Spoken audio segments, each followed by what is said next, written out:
네, 여러분 안녕하세요. 네, 오늘 창세기 23장, 24장 공부하도록 하겠습니다. 창세기 23장은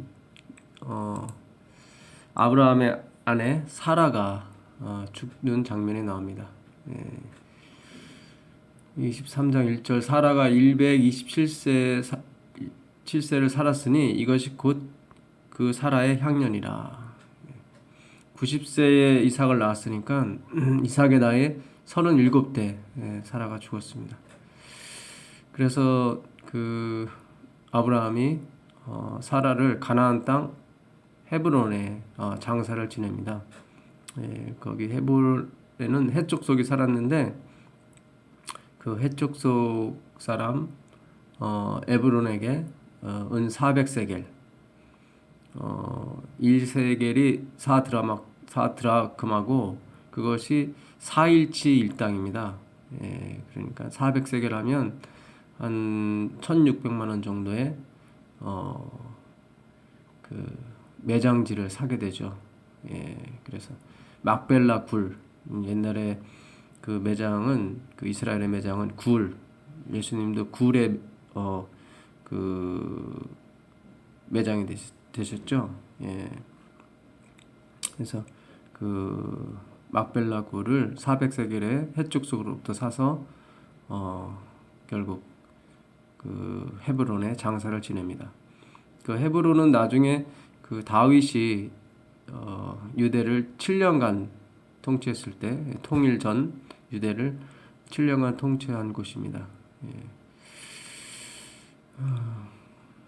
결국 믿음의 조상의 아내였던 사라도 몇 평 안 되는 그런 매장지에 묻히고 말았습니다. 그리고 이제 24장에 가서는 우리가 너무 잘 아는 아브라함의 아들 이삭의 아내를 구하는 그런 장면이 나옵니다. 이삭의 아내의 이름이 리브가였죠. 이 리브가는 그 아브라함의 조카 손녀뻘 됩니다. 그러니까 아브라함의 동생 나홀이 있었는데 그 나홀이 낳은 손녀딸이에요. 나홀의 아들 부두엘의 딸. 친족지간이었죠. 그러니까 이삭과는 이삭의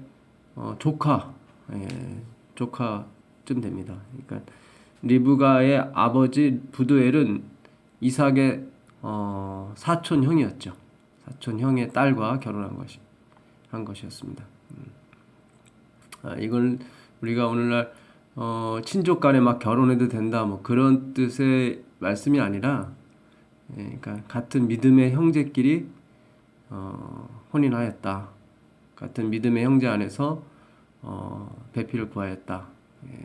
그런 의미로 해석하는 게 더 좋을 것 같습니다.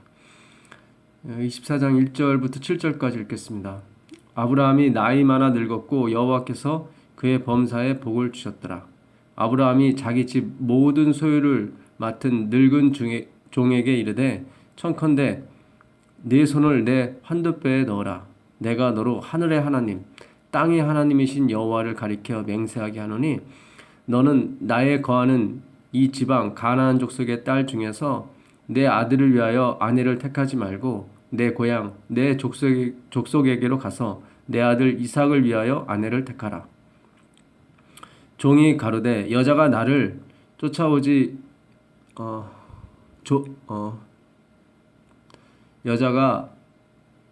종이 가로되 여자가 나를 쫓아 이 땅으로 오고자 아니하거든 내가 주인의 아들을 주인이 나오신 땅으로 인도하여 드리이까.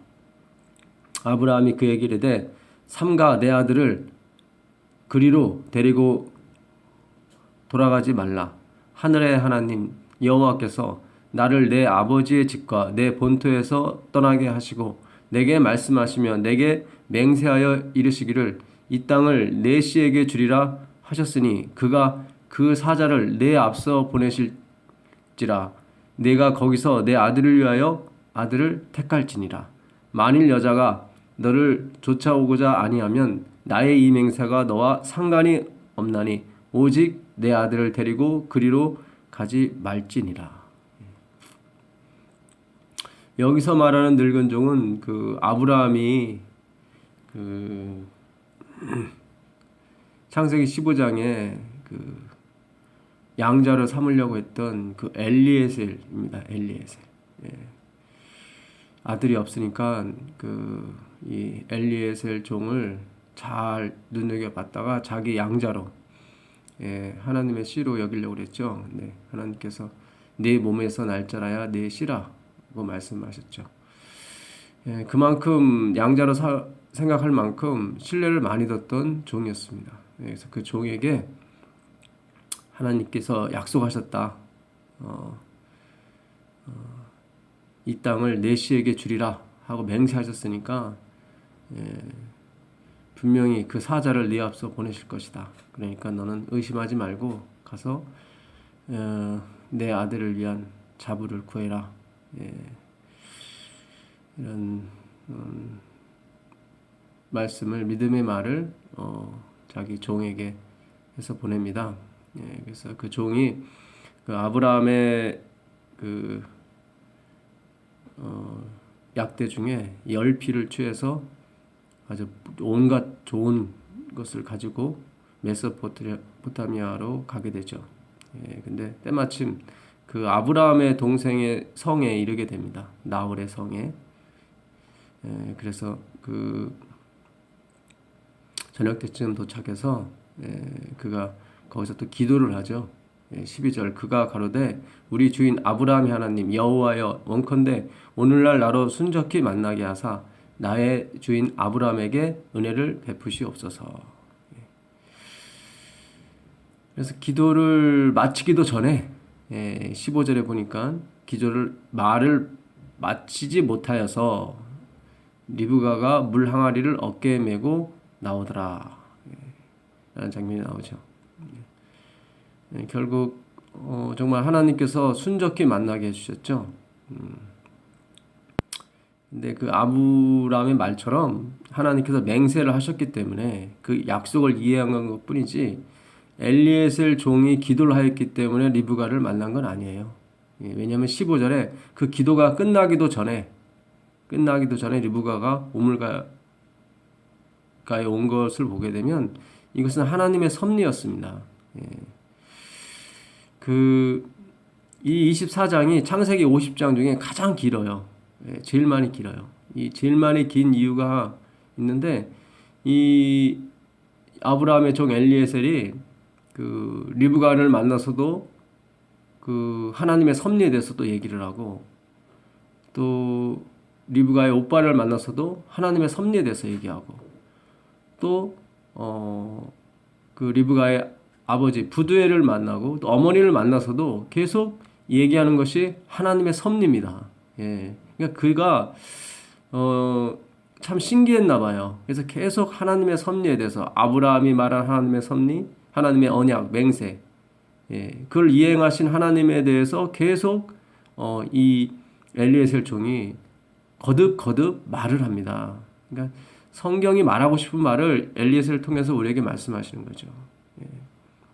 일단 리브가를 이렇게 아리따고 착한 리브가를 만나게 해주신 그 원인이 아브라함의 기도에도 있지 않고 엘리에셀의 기도에도 있지 않다는 거예요. 원인이 뭐였냐면 아브라함이 믿었던 그 하나님의 언약, 엘리에셀은 그 아브라함이 말했던 하나님의 언약, 그 언약을 본 것이죠.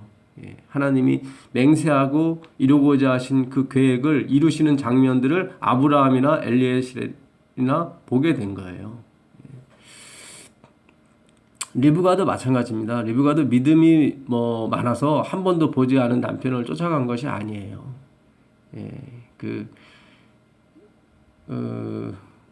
옛날 그 우물은 이 땅 지대보다 한 15m 낮습니다. 이 나사 모양으로 파가지고 우물을 파거든요.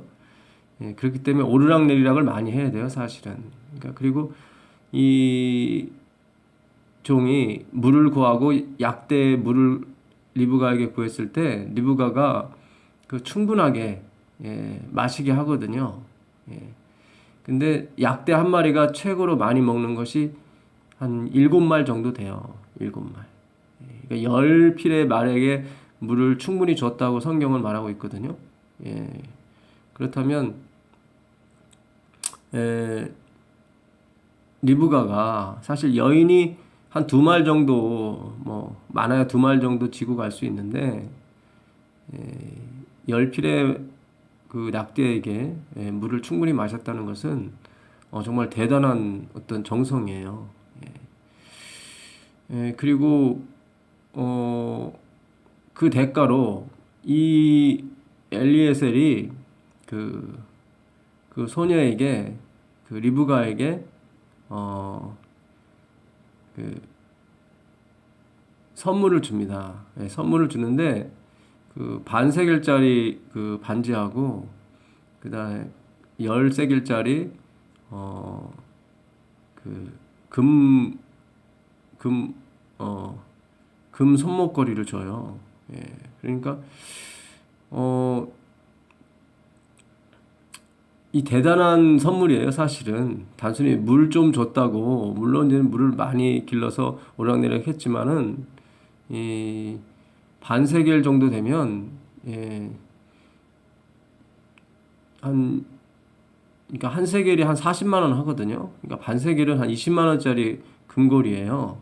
그리고 10세겔짜리 손목걸이 하면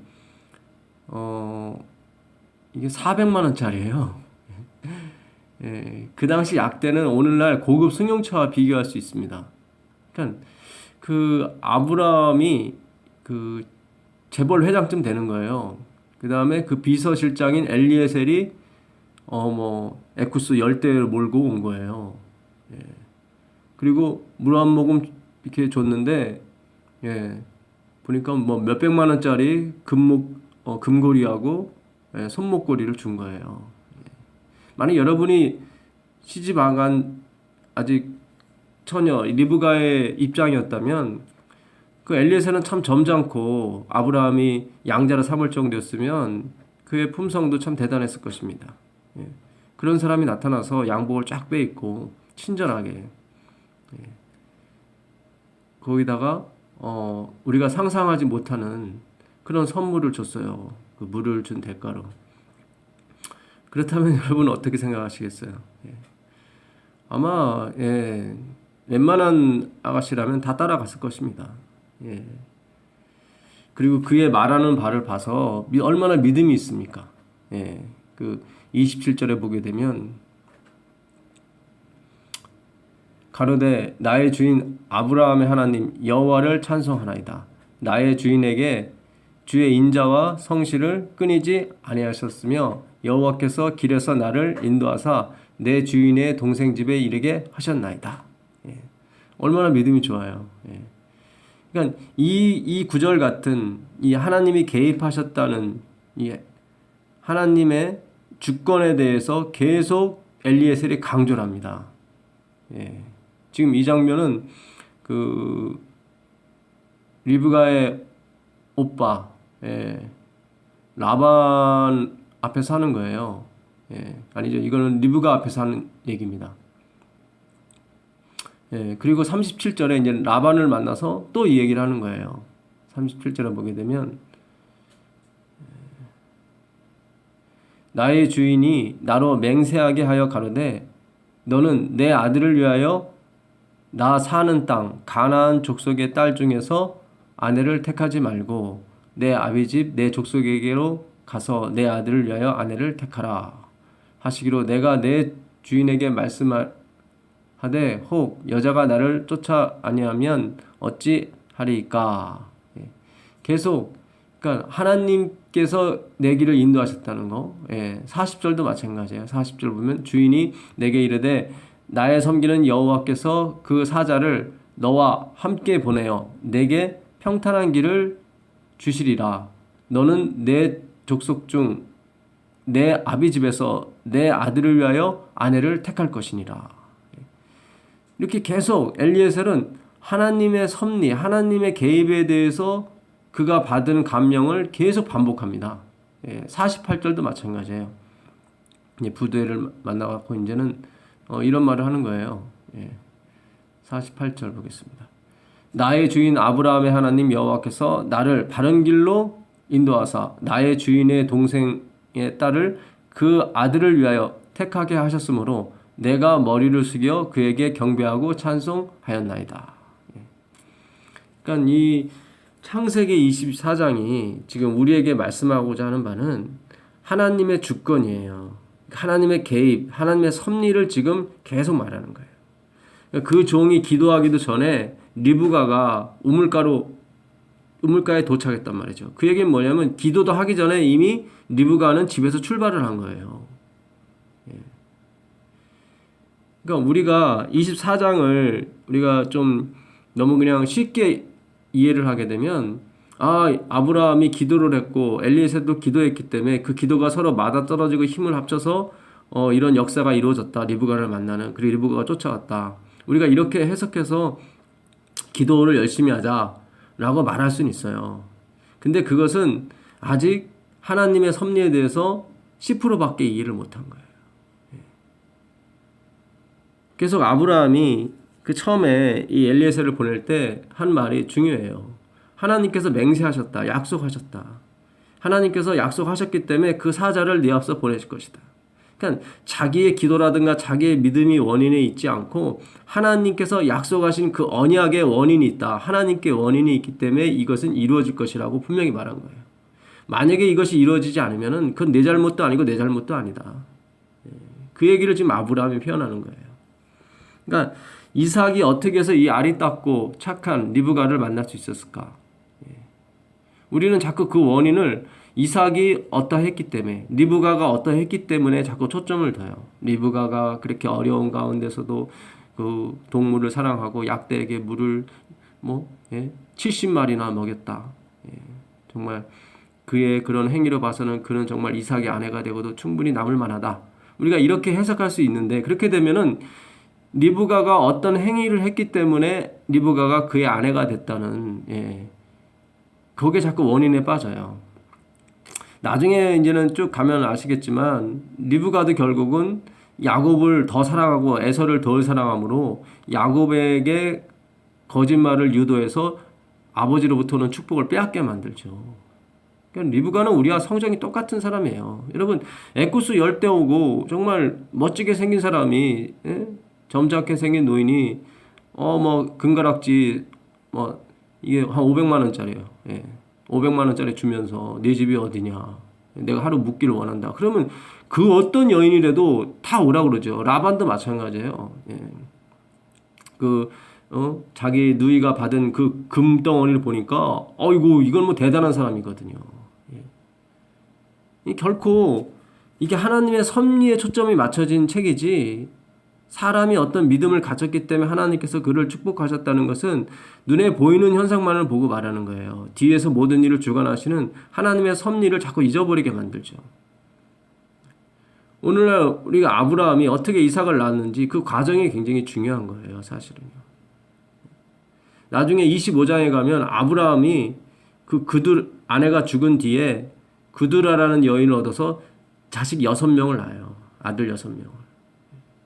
그러니까 그에게는 이삭도 부족한 거예요. 사실은. 이삭 하나가 죽어버리면 하나님의 대가 끊일 수 있거든요. 그러니까 또다시 자기 힘으로 낳은 아들들을 자꾸 번성케 함으로써 자기가 이 하나님의 약속을 이루려고 하는 그런 인간적인 본성들이 자꾸 표출되는 거예요. 결국 구드라를 통해서 낳은 6 아들들이 나중에 이삭, 이 믿음의 아들의 후손들을 얼마나 많이 핍박하는지 모릅니다. 결국 우리가 만나고 있는 이런 어떤 고난이라든가 이 고생들은 사실 따지고 보면 우리의 욕심으로 다 잉태된 거예요. 우리의 행위의 욕심. 결국 그런 것들이 하나님의 역사에 도움이 될 줄 알았는데 결코 그렇지 아니하고 오히려 하나님의 일에 방해가 되더라 이거예요. 그러나 놀라운 것은 하나님은 그런 방해에 개의치 않으시고 당신의 약속과 맹세를 이루신다는 거죠. 결국 이삭의 후손으로 말미암아 예수 그리스도께서 탄생하게 하시거든요. 이것이 그분의 위대함이에요. 그러니까 아브라함이 결코 믿음이 많았기 때문에 그가 이런 훌륭한 자부를 얻었다. 예. 우리가 겉으로 보는 현상은 그렇지만 그러나 내면적 정말 깊이 우리가 그 안에 들어가게 되면 또 다른 하나님의 섭리와 하나님의 약속이 그분의 품성에 빗대어서 그것을 성취하시는 거예요. 창세기 15장에서 하나님께서 약속하셨지만 16장에서 그는 자기 힘으로 이스마엘을 낳지 않습니까? 그 이스마엘을 어떻게 내쫓았는데도 불구하고 또 그들 아이를 통해서 또 6 아들을 또 낳아요. 그는 자기의 생명을 보존하기 위해서 2번씩이나 자기 아내를 누이라고 속여서 여러 가지 어려움을 당합니다. 이 성경이 말하는 것은 아브라함이 그럼에도 불구하고 우리와 성장이 같은 종자인데도 불구하고 하나님께서 그를 택하시고 그에게 약속을 하셨기 때문에 그 약속을 이루셨다는 거죠. 그분의 신실하심에 대해서 성경은 오늘날 우리에게 계속 강조를 하는 것입니다. 이 엘리에셀이 그 고백을 계속하는 거예요. 하나님께서 개입하셨다. 그러다 보니까 24장이 이렇게 길어지게 됐습니다. 그 마태복음 6장에 가보면 그 유명한 말씀이 있죠. 너희가 무엇을 먹을까, 무엇을 마실까, 무엇을 입을까 걱정하지 마라. 이제 그런 장면이 나오는데 26절부터 30절까지 보겠습니다. 공중의 새를 보라. 심지도 않고 거두지도 않고 창고에 모아들이지도 아니하되 너희 천부께서 기르시나니 너희는 이것들보다 귀하지 아니하냐. 28절입니다. 또 너희가 어찌 의복을 위하여 염려하느냐. 들의 백합화가 어떻게 자라는가 생각하여 보라. 수고도 아니하고 길쌈도 아니하느니라. 그러나 내가 너희에게 말하노니 솔로몬의 모든 영광으로도 입은 것이 이 꽃 하나만 갖지 못하였느니라. 오늘 있다가 내일 아궁에 던지는 들풀도 하나님이 이렇게 입히시거든 하물며 너일까 보냐. 믿음이 적은 자들아. 이들은 결코 믿음이 적지 않았어요.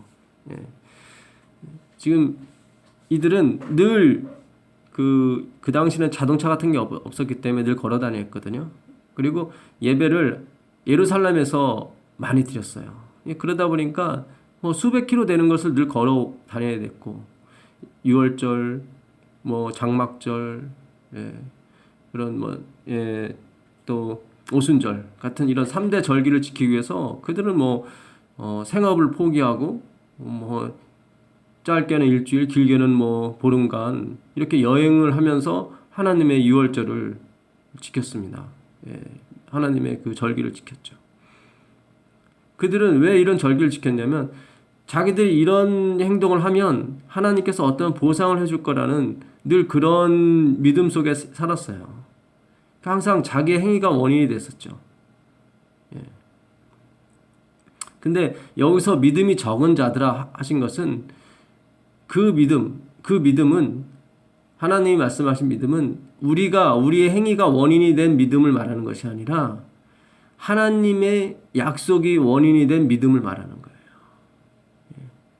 그러니까 여기 보게 되면 공중의 새라든가 그 백합화라든가 들꽃이라든가 이런 것들이 자기는 수고도 아니하고 길쌈도 아니하고 모아들이지도 않고 그러는 어떻게 보면 하나님을 위해서 하는 일은 하나도 없어요. 사실은 자기의 아름다운 걸 뽐내고 그런 정도지 자기의 생을 살아가다 이제 지고 이제 그러는 것뿐이지 그것들이 하나님에 대한 믿음을 표현한다거나 그러진 않아요.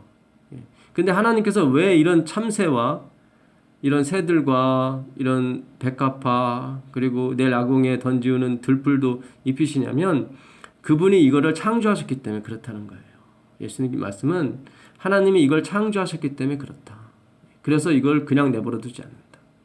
근데 이것들보다 더 귀한 너희들을 창조하셨는데 하나님께서 그냥 내버려 두실 법이 있겠느냐. 그러니까 이들의 믿음은 믿음이 있었지만 그건 뭐냐면 자기의 행위에 기초한 믿음이었어요.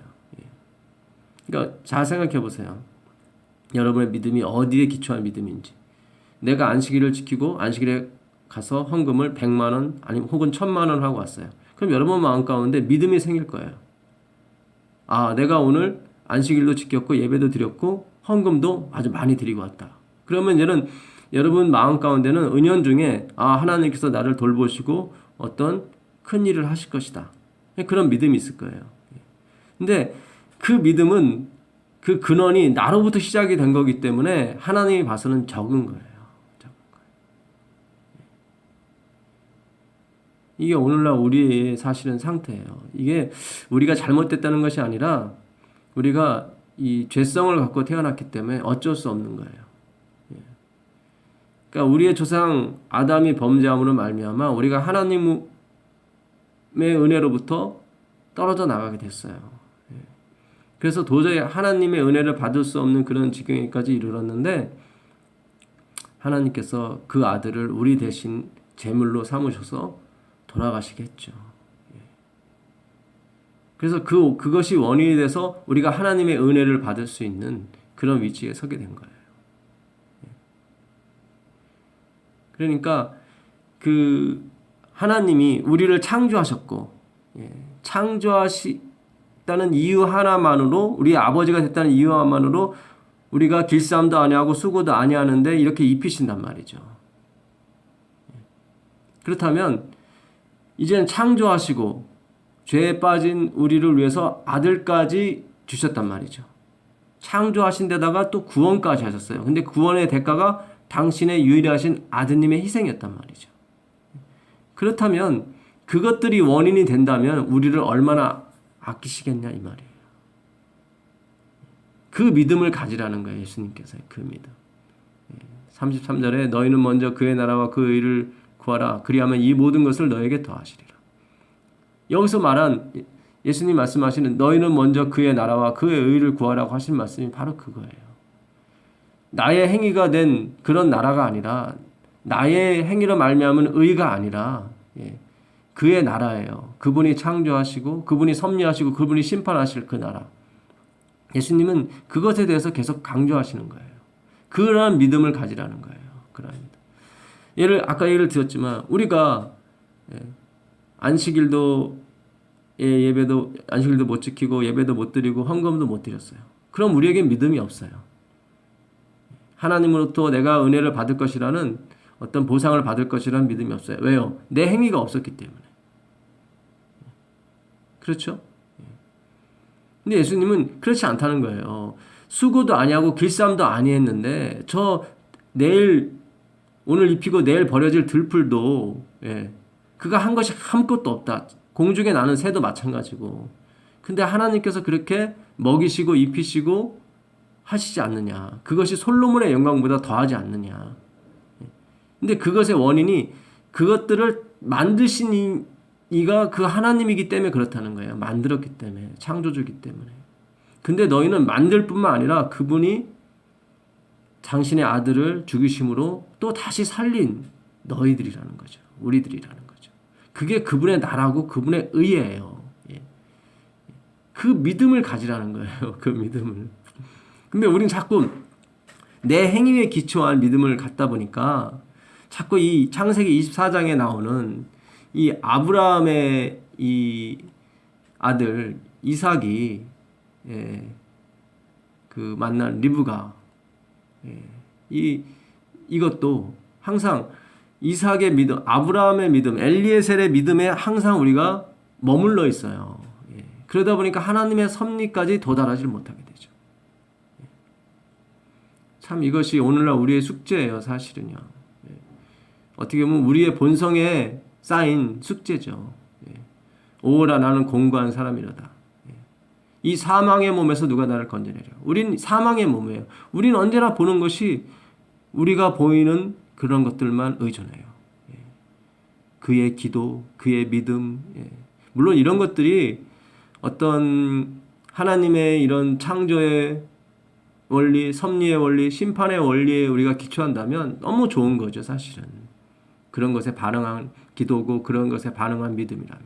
그러나 단순히 너희가 여호와를 찬양하라, 율법을 지켜라, 그럼 복 받는다. 이런 주고받기식의 신앙에 우리가 늘 머물러 있다면 참 슬픈 일이에요. 이거는 슬픈 일이에요. 그래서 바울이 자기 스스로는 이 슬픈 역사를 벗어나지 못한다는 것을 너무 잘 알고 그 구절을 쓴 거예요. 이 사망의 몸이다. 그 우리가 좀 뭡니까? 예, 그 하나님의 마음의 깊은 곳까지 들어갈 수 있도록 우리가 정말 간절히 사모하는 마음이 필요해요. 사실은. 그 시편 105편을 보시면 그 좋은 시가 나옵니다. 여호와께 감사하며 그 이름을 불러 아뢰며 그 행사를 만민 중에 알게 할지어다. 그에게 노래하며 그를 찬송하며 그의 모든 기사를 말할지어다. 그 성호를 자랑하라. 무릇 여호와를 구하는 자는 마음이 즐거울지로다. 여호와 그 능력을 구할지어다. 그 얼굴을 항상 구할지어다. 그 종 아브라함의 후손 곧 택하신 야곱의 자손 너희는 그의 행하신 기사와 그 이적과 그 입의 판단을 기억할지어다. 그는 여호와 우리 하나님이시라. 그의 판단이 온 땅에 있도다. 그는 그 언약 곧 천대에 명하신 말씀을 영원히 기억하셨으니 이것은 아브라함에게 하신 언약이며 이삭에게 하신 맹세며 야곱에게 세우신 율례 곧 이스라엘에게 하신 영원한 언약이라. 야곱에게 세우신 율례예요. 그분에 있어서 율법이에요. 뭐가요? 맹세와 언약을 이루시는 것이요. 우리는 하나님께서 주신 율례를 어긴 사람이지만 하나님은 결코 그 당신이 세우신 야곱에게 세우신 율례와 율법을 어기지 않으셨어요. 영원한 언약. 그것을 찬양하라는 거예요. 그러니까 그냥 단순히 우리가 여호와를 찬양하라. 그럼 복 받는다. 그냥 그분이 여호와가 누군지도 모르고 그를 노래하고 그를 찬양하면 복 받는데 그러니까 찬양해. 이것은 물론 이제 이것도 처음 시작할 때 신앙을 시작할 때는 좀 필요한 거예요. 사실은요. 그러나 그것은 젖먹이 수준의 신앙이에요. 근데 우리가 계속 30살, 40살, 50살이 가서도 계속 그 젖먹이의 신앙, 초등학문에 계속 얽매여 있다면 참 그 신앙이 깊지를 못하고 늘 얕은 거예요. 겉으로 보기엔 열광적인 것 같고 열성적인 것 같지만 그러나 그 원인이 다 주고 받기식, 기브 앤 테이크식 그런 원인과 결과의 법칙에 얽매여서 이룬 신앙이기 때문에 그분의 그 마음과 그분의 뜻을 전혀 헤아리는 데는 우리가 관심을 두지 않는단 말이죠. 아브라함을 어떻게 인도했으며 아브라함이 어떤 상태에서 그를 인도하셨고 그의 아들을 들기까지 하나님께서 역사하신지 아브라함은 계속 피했죠. 믿음이 없는 말을 하고. 그러나 하나님은 그를 계속 인도하셔서 정말로 믿음의 조상이 되게끔 해주신 그분의 섭리에 대해서는 우리가 자꾸 간과하기 쉽다는 거죠. 자꾸 우리는 영웅을 만들기 좋아하고 그 영웅이 우리의 모델이 되기를 간절히 바라요. 그러나 이 성경상에 나오는 모든 인물들은 다 그리스도를 대표하는 그런 어떻게 보면 탤런트에 불과합니다. 연기자에 불과해요. 다 예수 그리스도를 우리에게 알려주고자 하는 그런 하나님이 택하신 종들에 불과한 것입니다. 그래서 이게 참 우리가 이 미신적인 신앙과 같은 그런 상태에서 우리가 이렇게 계속 머물러 있게 되면 예수님이 가장 슬퍼하십니다. 가장 슬퍼하세요. 그런 미신적인 신앙, 주고받기식의 신앙은 일반 그 이방 세계의 종교에서 주류를 이루는 거예요. 근데 이것이 이 기독교 안으로 들어왔단 말이죠. 특별히 하나님의 백성이라고 하는 이 제7일 안식 예수재림교회 교우들에게도 상당 부분 들어왔다는 거예요. 그러다 보니까 계속 율법을 지켜라, 그럼 복 받는다, 이런 식으로 계속 100년 이렇게 머물러 온 거예요, 사실은요. 우리가 여기서 탈출을 해야 된단 말이죠. 그 구라파에서 학대받던 크리스찬들이 결국 그 18세기에 미국으로 넘어오면서 종교 자유의 나라를 세웠죠. 그래서 그들은 처음에 이 미국을 세웠을 때 이 기독교 나라를 표방하고 이 교회의 정부에서 지원을 해줬어요. 그래서 병원도 세우고 학교도 세우고 정부의 돈으로요. 예, 선생님들 월급도 주고 그러다 보니까 기독교가 상당히 발전하게 됐고 많은 사람들이 기독교인이 됐죠. 근데 문제는 좋은 기독교만 있는 것이 아니라 그렇지 못한 기독교도 나오기 시작했다는 거예요. 예, 기독교의 이름으로 이단들이 횡행하기 시작했습니다. 그래서 그런 교단들이 정부에 돈을 요구하는 거예요. 예, 우리도 학교를 세우겠다, 병원을 세우겠다. 그랬더니 정말 이 진리를 갖고 있던 이런 교단들이 이게 말도 안 되는 거예요. 이단들에게도 정부의 돈이 들어간다는 것은 말도 안 되는 거예요. 그러다 보니까 정부가 고민에 빠진 거죠. 종교의 자유의 나라를 세웠는데 이렇게 한쪽은 주고 한쪽은 안 주게 되면 이 종교 자유의 나라가 아니거든요. 그래서 정부에서 이제 그 기독교 교단들에게 그 돈을 주지 않기 시작했습니다. 그러다 보니까 이 교회가 세운 학교, 이 병원들을 유지할 수가 없게 되잖아요. 결국 신도들에게 이 기부를, 이 헌금을 통해서 이걸 유지하려다 보니까 많이 힘들어지게 됐죠. 그래서 생겨난 것이 이제 그 목사들의 활동이었어요. 얼마나 호소 있게, 얼마나 열정적으로 호소해서 많은 기부와 헌금을 유도할 것인가. 이것이 바로 미국의 종교 부흥 혹은 뭐 교회 부흥의 하나의 한편의 원인이 되기도 했습니다. 예, 물론 모든 교회가 그렇다는 건 아니고요. 정말 하나님께 돌아가자, 정말 우리가 회개하자 하는 그런 교회 교인들도 있었지만, 그러나 일부에서는 정말 이것을 운영하기 위해서 큰 부흥사, 뭐 자극적인 그런 설교로 인해서 많은 사람들을 흥분 가운데 유도함으로써 그들에게 많은 희생과 봉사를 요구하는, 그러다 보니까 이게 굉장히 자극적이고 그리고 또 즉각적인, 희생을 하면 바로 하나님께서 복 주신다는 식의 설교가 횡행하게 됐죠. 그러다 보니까 하나님께서 그 아브라함을 통해서 짧게는 25년, 길게는 70년, 80년 동안 그 역사하신 그런 것들은 잊어버리고, 아브라함이 아들을 바쳐서 하나님께서 복 주셨다는 그런 짤막한 그런 어구에 모든 신앙의 기초를 둬버린 거예요. 그러다 보니까 아브라함을 쳐다보게 됐고 아브라함의 그 행위를 쳐다보게 된 거예요. 자꾸 그 뒤에서 역사하신 하나님의 오래 참으심과 그 구속의 경륜을 잊어버리고요. 사실 그리스도의 십자가를 이해한다는 게 그게 쉬운 일은 아닙니다. 우리가 한 번도 보지도 못했고 뭐 그분이 창조한 걸 보지도 못했기 때문에 우리가 그분의 그런 십자가의 희생을 이해한다는 것은 정말 성령의 역사가 아니고서는 힘들죠. 사실 그걸 이해시키기까지 아브라함에게도 100년 이상이 걸렸던 거예요. 그러니 이게 쉽지가 않죠. 교회 부흥이라는 것이, 교회를 유지시키고 그런 것들이. 그러니까 우리 교단에서도 사실 즉각적인 건 뭐예요? 율법이에요, 사실은. 네가 율법을 지키면 신명기 28장에 보면 이런 복을 받을 것이다. 네가 들에 나가도 복을 받고 집에 들어가도 복을 받고 막 엄청난 복이 와요. 그러니까 이거보다 좋은 복이 어디 있어요? 뭐 떡반죽 그릇도 복을 받고 모든 것이 복을 받는단 말이죠. 즉각적이에요, 이런 것은. 그런 신앙에 계속 머무르게 했다는 말이죠. 그래야 교회가 유지될 수 있었고 그것이 또 당장 효과로 나왔거든요. 그러나 그것은 오래가지 못합니다. 왜냐하면 기초가 하나님께 있지 않고 우리의 행위에 있기 때문에 오래가지 못해요.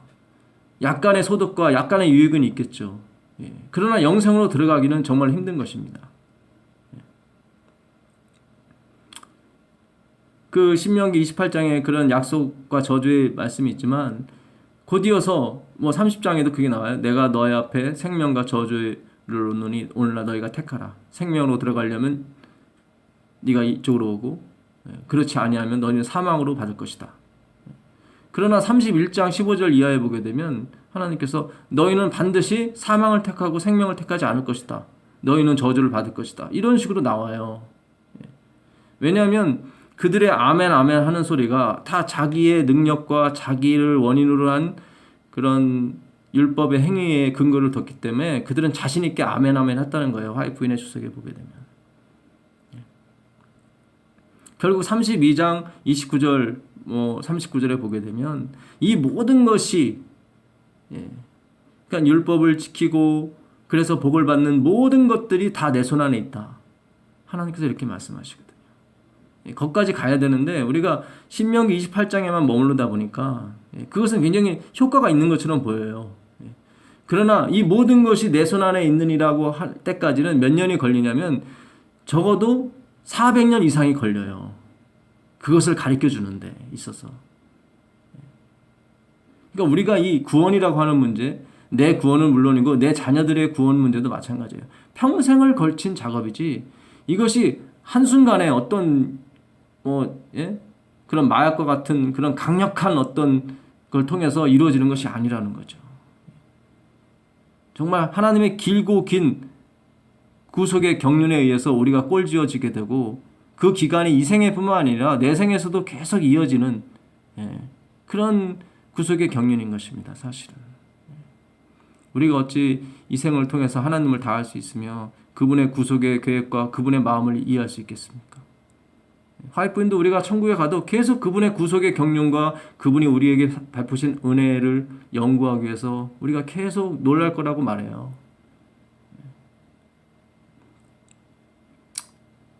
여호와께 감사하라.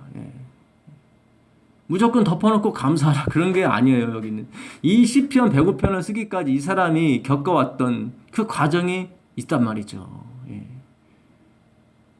비록 자기가 죄인일지라도 하나님께서 자기를 인도하시고 자기를 깨우쳐 주시고 자기를 싸매 주시고 입혀 주신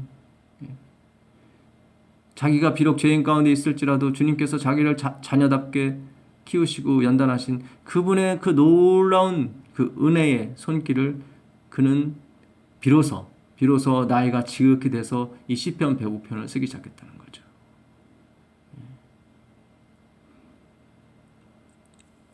참 우리가 이 신앙의 참 그 기초, 그러니까 하나님의 그 지극히 넓으신 그 은혜의 넓이 그리고 깊이 높이를 향해서 우리 깨닫기 위해서 정말 우리의 마음이 온전히 예수님께 가 있게 되기를 바랍니다. 우리가 계속 이 어린아이식 신앙, 사탕 말림식으로 하는 그런 신앙에서 벗어나서 정말 깊은 맛이 있는 그분이 주시는 그 떡과 포도즙을 마심으로써 그분의 사랑을 음미할 수 있는 그런 신앙의 경지까지 이르게 되길 바랍니다. 성경은 계속 말해요. 엘리에셀이 기도도 마치기 전에 하나님이 그 일을 행하셨다는 거. 하나님이 그 일을 행하신 것은 엘리에셀이 물론 기도도 중요합니다. 우리가 항상 하나님이 원인이 된 그 기도, 그 믿음은 정말 가치가 있는 거예요. 그러나 우리가 하나님이 원인이 되지 않고 엘리에셀이라든가 아브라함이 원인이 된 기도, 믿음 그런 것들은요 결국 나 자신을 자랑케 만드는 요인만 될 뿐이고요. 하나님을 찬양하지 못해요. 결국 아브라함을 우상으로 만들고 엘리에셀을 우상으로 만드는 오히려 내가 하나님께 가고자 했는데 오히려 하나님의 일을 방해하게 만드는 그런 원인밖에 되지 못합니다. 오늘날 왜 우리가 회개해야 되고 우리가 왜 울며 우리의 마음을 찢어야 되는지 그 이유가 있습니다. 우리는 많이 우리 자신에게 속고 있어요. 오늘 창세기 24장 통해서 하나님께서 정말 아브라함이 말한 것처럼 그분이 맹세하시고 그분이 언약하신 것을 이루시기 위하여 주님의 사자를 엘리에셀을 앞서 보내신 것을 우리가 보았습니다. 엘리에셀은 계속 그분의 섭리에 대해서 리브가에게 말하고 라반에게 말하고 부두엘에게 말하고 또 리브가의 어머니에게 말하는 그런 장면들을 우리가 봤습니다.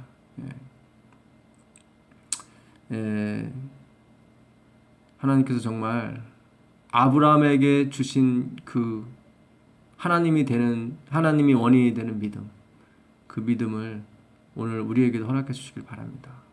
하늘의 하나님 여호와께서 나를 내 아버지 집과 내 본토에서 떠나게 하시고 내게 말씀하시며 내게 맹세하여 이르시기를 이 땅을 내 씨에게 주리라 하셨으니 그가 그 사자를 내 앞서 보내실지라. 그 믿음, 내 행위가 원인이 되지 아니하고 하나님께서 약속하셨다. 주 예수 그리스도를 영접하는 자, 그 이름을 영접하는 자들에게는 하나님의 자녀가 될 권세를 줄 것이다. 그 하나님의 희생이 원인이 돼서 살아가는 사람들에게 영생을 주시겠다고 하는 그 맹세, 언약, 그 예수 안에 들어와 있는 모든 사람에게 약속하신 그 사람이 빈부 귀천을 떠나, 그 사람의 배움의 귀천을 떠나, 그것이 누구시 됐든지 어느 민족, 어느 백성이 됐든지 상관없이 내가 그들에게 이 땅을 줄 것이다. 바로 가나안 땅을 줄 것이다. 그 약속을 이루시기에 신실하신 그 하나님께서 오늘날 우리를 그리스도 안에서 당신의 구원을 확증하시고 우리에게 그 믿음을 주시기를 간절히 기도하면서 오늘 창세기 23장, 24장 공부 마치도록 하겠습니다. 감사합니다.